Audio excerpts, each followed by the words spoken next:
Last week we were in chapter 11, part 2. Chapter 11. Okay. Naomi, can you help me to check in if some of them? We're on Aurangzebeb's 3 decisions.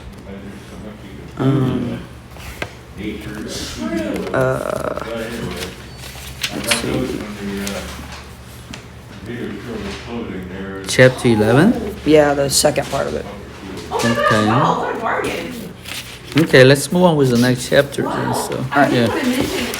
This one right here. Review the next one, chapter 12. Chapter 12, part 1 was about Henrietta and it starts off with If you see a little sticky note on the tapes there, it's just me making with a note about something. commotion and And there is the invoice. between Catholics and Puritans, and now they were Protestants,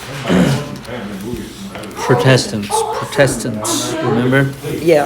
Protestants and Catholics. Charles was coronated as king, but it went very bad. He had also believed that God had put him on the throne. Scots also hated him. Very interesting character, huh? Yep. There's also something called the Long Parliament, which lasted 80 years. What? 80? 18 years, am I right? 18? 18 years, not 80 years.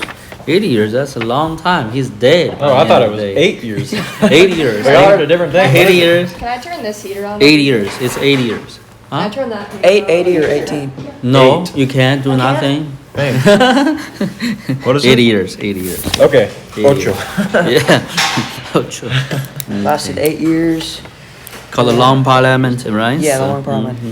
Charles fled to England. A civil war began. There was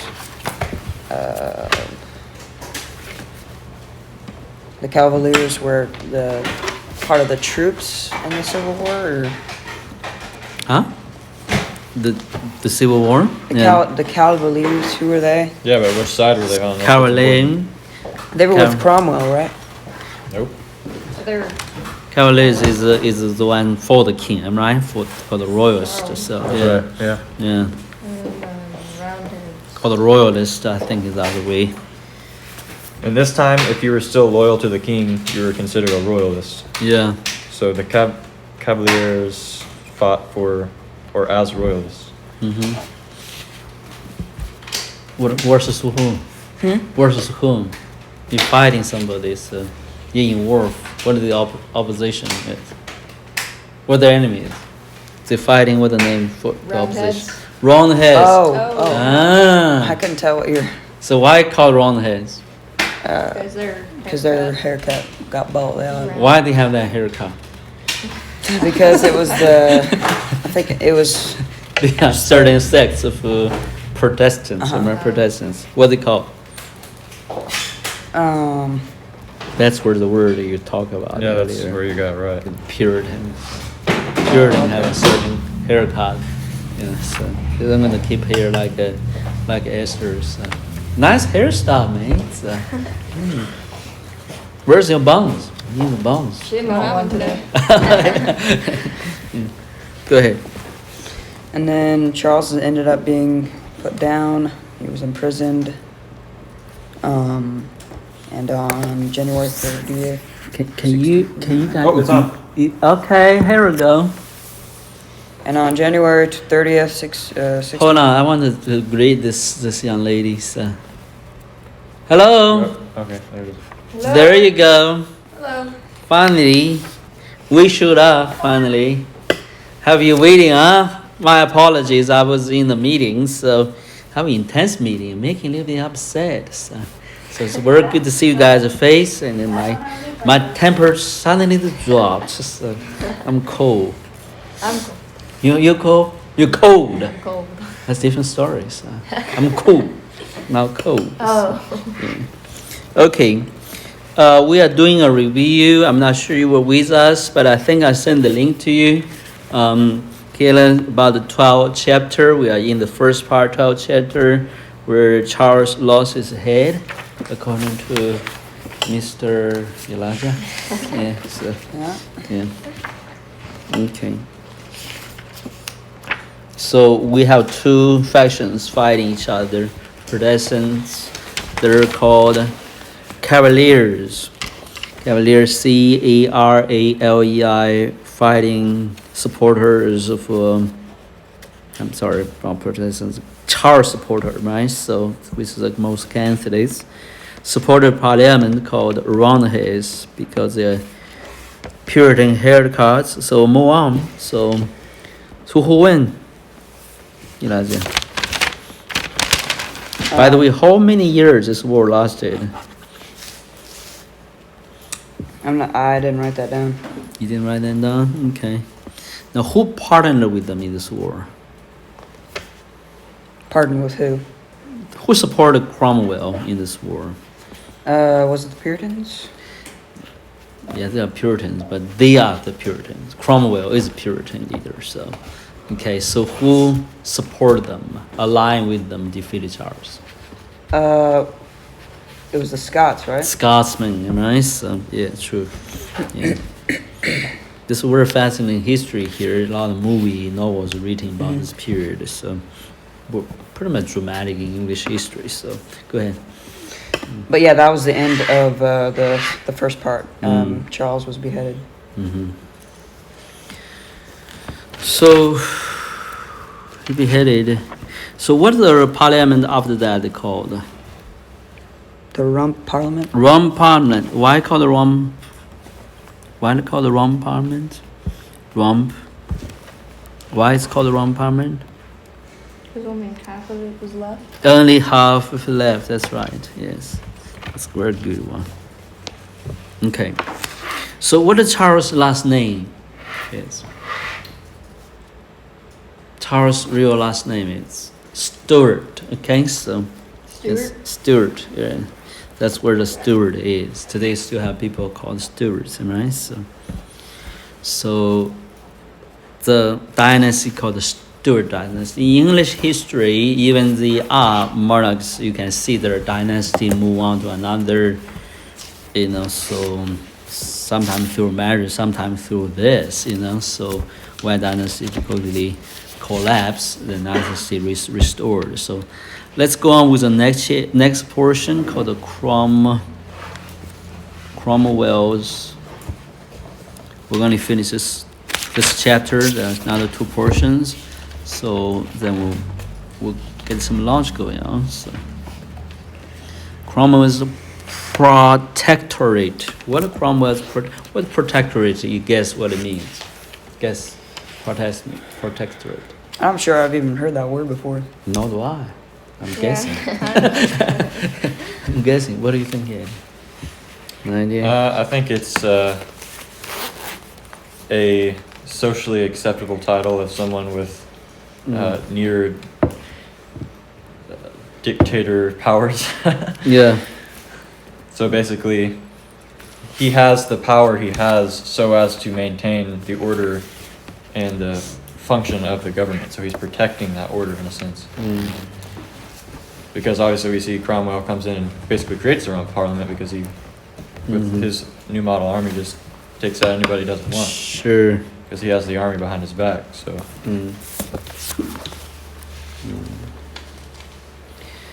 New king was there, England no longer monarch country. Okay, so somebody read for us from Esther. Start with Esther. So. Now that the king was dead, England was no longer a monarchy, a country ruled by a king or queen. The Rump Parliament declared that England had now become a commonwealth, a country where the people rule by electing leaders who will represent them. Parliament was supposed to listen to the people of England and pass laws that the English wanted, but the Commonwealth got off to a bad start. Many Englishmen and women hoped that Parliament's first action would be to reform, change for the better, the courts of England. It cost a tremendous amount of money to go to court, and the laws were so complicated that most English citizens had to hire expensive lawyers to help them.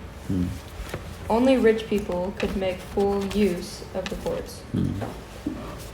But most of the members of the Parliament were lawyers who liked the laws of England just the way they were, complicated and hard to understand.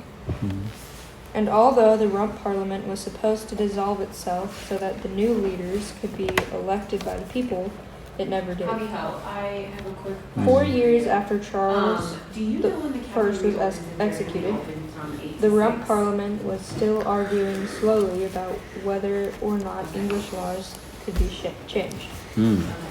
I'll text him Oliver right now. I'm trying to finish up this Cromwell graphic was for you fed up for with the the ad, and, Parliament. I think that it When would one be of his now generals the whole suggested that Parliament should be information for made the up ad. of hand-picked men Yeah, rather than I just think elected it'd be helpful representatives, and there's space that Cromwell can be agreed. filled with that helpful He and his stuff. Puritan friends I'll decided that double check with England's him and hopefully government the should answer be happens to you, an assembly of later saints, today.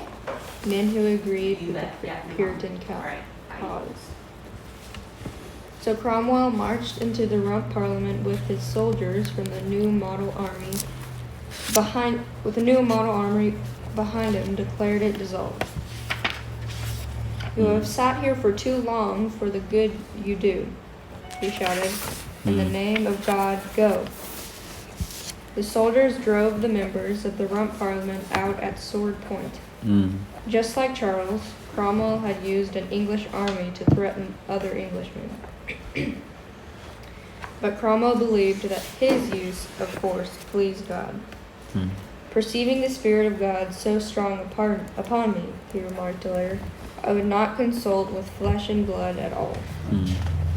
Now that Parliament had been dissolved by force, Cromwell and his army generals appointed a new Parliament, made up of 139 men, fearing God and of approved fidelity and honesty. What do fidelity means in this context? Fidelity. I'm not exactly sure. Who knows the word? All of you, who know the word? Kayla knows the word, might be. Do you know the words fidelity means? What the word fidelity means?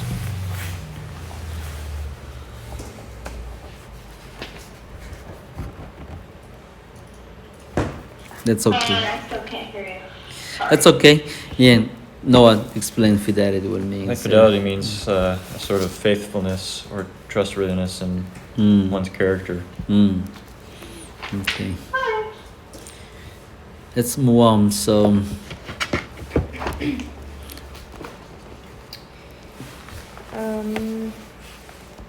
Hold on. This parliament became known as the Bare Bones Parliament, after one of its members, a Puritan minister named Praise God Barebones.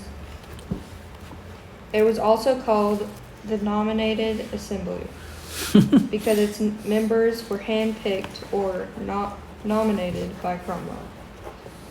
Cromwell was still called England a Cromwell still called England a commonwealth, but now it was being ruled by his own handpicked men, not by the people of England. 6 months later, this nominated assembly of men loyal to Cromwell passed a new bill. This bill announced, Parliament now gives all of its powers to Oliver Cromwell to act on behalf of the people of England. Oliver Cromwell had become the new King of England. He was never called King. Instead, he was given the title Lord Protector of England. There you go. And he was supposed to call Parliament every 2 years and listen to what the members of Parliament advised him to do. But Cromwell certainly seemed like a king. He moved his family into the royal palace. The ceremony to make him Lord Protector looked an awful lot like a coronation ceremony. His advisors often called him Your Highness. And when Parliament refused to do exactly what he said, he scolded its members, telling them that he spoke for God and that they were opposing God himself when they opposed the Lord Protector. I undertook this government in the simplicity of my heart and as before God, to do the part of an honest man, he explained. I speak for God and not for men. When Parliament continued to oppose Cromwell, he announced, "I think that it is not for the profit of England, nor for the common and public good, for you to continue here any longer. And therefore I do declare unto you that I do dissolve this Parliament." Cromwell had the power to dismiss Parliament and the power to rule England as he pleased. But his power didn't make him popular. He directed his soldiers to break up all of the royal regalia? No idea what that word means. What that word Yeah. means, guys. That's an interesting word, huh? What is it? Regalia. Like the- Regalia. The things that you dress up with, like the regalia of the king, like the scepter, the robe. Yeah, stuff yeah, like yeah, that. yeah. It's me. Yeah. The crown, the scepters, coronet ring, the brass. Okay. Used to me. crown kings. Mm-hmm. The crown, scepter, coronation ring, and bracelets. Wow. And even though many Englishmen had hated Charles, they also disliked seeing these English treasures destroyed. Have you guys saw the movie? What they call it? Played by Mr. Bean. He's It sounds familiar. He was trying to find who steal the crown. The guy was Is it from that- France descent, tried to be the king to replace the queen. You know, so remember that? No, it's a funny movie. So yeah. So anyway, you can see the crown there from ancient time, well protected in this period. So and the guy tried to be a king, So think this Mr. Bean by his. He's weird, so then he make everything right, so by making mistakes, Yeah. yeah. Anyways, He allowed his army to wreck churches which seemed to be Catholic. So wherever the new model army went, stained glass was broken, beautiful wooden carvings and statues were hacked apart, and lead ornaments were melted and made into bullets. wow. And Cromwell made his Puritan convictions the law of the land. He believed that playing cards was ungodly, so cards became illegal. He thought that going to plays was ungodly, so all of the theaters in England were closed. He believed that God approved only of hymns, so the English were allowed to sing only hymns. Cromwell became so unpopular that 3 years after he became Lord Protector, an anonymous booklet was published, encouraging someone to assassinate him. But no one needed to assassinate Cromwell, because he was already growing ill. He had been wounded in battle many times and had never truly recovered. And he was suffering from malaria. When his favorite daughter died in the 4th year of the protectorate, Cromwell became even sicker with grief. In September 1658, Oliver Cromwell died. He was embalmed. What's that say? Yeah, basically try to keep the body, spice it up, keep it as last longer with that. So most time for burial purposes. So that he could have a royal funeral, with his body lying in state while all of the England filed past to see him one last time. But the embalming didn't work. Cromwell's body was too disgusting to put on view, so it was hastily buried in Westminster Abbey. And a wax figure was put on display. Afterward, an empty coffin was the center of a huge funeral. One observer remarked, "It was the joyfulest funeral that I ever saw. So there was no pride. So there was none cried but dogs." Oliver Cromwell's son, Richard, claimed the title Lord Protector, but the English were tired of the protectorate. It was just like a monarchy, except with more rules. Mm. Noblemen who served in the army started to argue with each other about who should rule England next. One of the army generals realized that England was on the brink of the greatest civil war yet. Mm. He marched into London and called the members of the Long Parliament back into session. Mm. This parliament met together and decided to send a message to Charles I's son, who had fled England and was living in France, far away from Cromwell and his soldiers. Come back and become king, Parliament begged. But even while it planned to become Charles II back, to welcome Charles II back, Mhm. Parliament also began to pass laws that would restrict the king's power. Mm. From now on, English kings would have to answer to Parliament for their actions. Mm. On May 23rd, 1660, Let's Charles- write that down. May 1, May 20th. May 23rd. 23rd. 1660. Oh wow, that is the time of Columbus, am I right? Made the journey around time. No, Columbus was in the No, it was 14th 100 years century, ago. Yeah, 200 years ago. Wow. See, my history that is terrible. Messed up everything. Okay. Charles II. Charles II returned to England. Mm. The English, tired of war and Puritan laws, welcomed him with cheers of joy. The years of the Protectorate were over. The king was back. So Puritans, now you understand, Puritan had a lot of rules, am I right? So you can study, read yourself if you have time to read what is Puritans all about. Okay, so are you wearing glasses, Kayla? Yeah, you short-sighted like I am? It might be blue light glasses. Oh, just wear for looks, like I am. Okay, the next chapter, next section, called the plague and the fire. Who want to read it? Volunteers. I'll do it. Okay. I have to write down stuff because I wrote down. Now that Charles II was on the throne, the theaters reopened.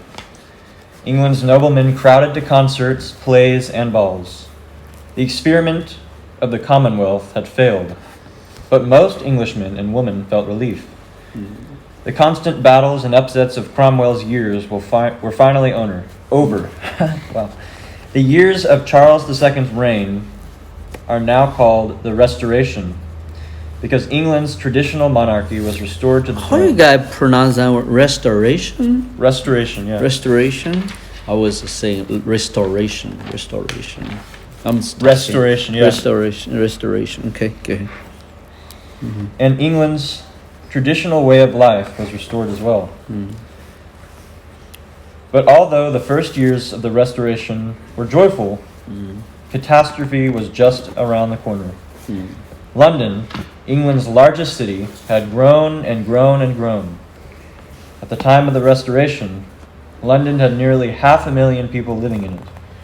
It was filled with rows and rows of wooden buildings shoved close together. Mm. The houses even jutted out over the narrow streets, Mm. so that you could reach out your hand from a window and almost touch the house across the way. Mm. Which reminds me, it's actually the time that Jane Lead lived. in this Yes, time. that's right. Yeah, that's exactly right. Yeah. London was both crowded and dirty.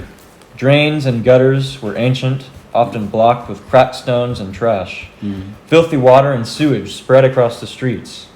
2 or 3 poor families crowded into single rooms. Mm. Just 4 years after Charles II's triumphant return, ominous rumors began to spread. Mm. A few men had died of plague on the far edges of London. Mm. The plague, also called the Black Death, Wow. was no stranger to Londoners. Londoners had died from plague before, and in great numbers. Mm. London's packed, filthy streets were the perfect place for disease to spread. Mm. So Londoners waited, holding their breath for news of more illness. Mm. They hoped desperately that the plague would simply die away. It appeared to be only in the outskirts of the town, wrote the Lord Chancellor of London, Mm. and in the most obscure alleys among the poorest people. Mm. But soon horrible news filtered through London's taverns. Whole families were dying, and the sickness was spreading across the city. By Christmas, thousands of Londoners were dying every week. The plague raged on and on for months. By June of the following year, the sickness had spread into the city's center. Londoners tried to flee into the country, but villagers drove them away, terrified that they might bring the plague with them. In London, few dared to venture from their houses. Shops are shut in, wrote one Londoner. Very few people walk about, insomuch that the grass begins to spring in some places, and a deep silence is almost every place, especially within the walls. So many people died that London began to run out of room to bury the dead. The churchyards are now so stuffed with dead bodies, another London observer wrote, that in many places they are 2 or 3 feet higher than they were before. Men were hired to pull huge wagons called plague carts to the street, shouting, "Bring your dead," so that the bodies could be collected and dumped into huge pits. The English writer Daniel Defoe was only a child during the plague, but he used the stories of others to write an account of the plague. He wrote, "London might well be said to be all in tears. The plague defied all medicines. The very physicians were seized with it, and their medicines in their mouths, with their medicines in their mouths. There was scarce any passing by the streets, but that several dead bodies would be lying there and there upon the ground. Wow, Death reigned in every corner." that is miserable. Our plague is pretty bad, but it's not like this bad, all right? Come close. You gotta get out. They don't freeze, man. They don't need the masks, don't need the ventilators, don't need nothing. Sorry, that's terrible. Now, what do you heard another plague like this happened? Do you know any other plague? Could tell me a little bit another plagues. There was smallpox was a pretty big Smallpox, one. okay. There was polio. Polio. Uh, Okay. There was here. Okay. Measles? Yeah, measles was a big one as well. Oh wow. Was there yellow fever? Yellow Yeah, fever. okay. That's a good one. Yeah. So what caused the population Indians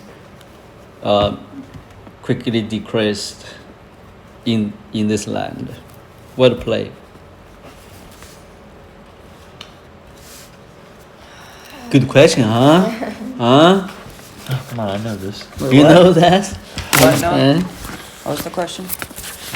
The Indian population died dramatically when the Westerner come here, right? Introduced plague. It wasn't here, so- influenza, was it? Influenza, another one. Look at that. There's influenza. Yeah. I don't even know if there was a particular. Do you know Plague that Spanish wasn't influenza? Have you heard of that one? Isn't that a fairly recent thing? Yeah, it's in the early 20th century. Yeah. Population dramatically decreased. There's another plague wiped 1/3 of the population European nations. Do you know that plague?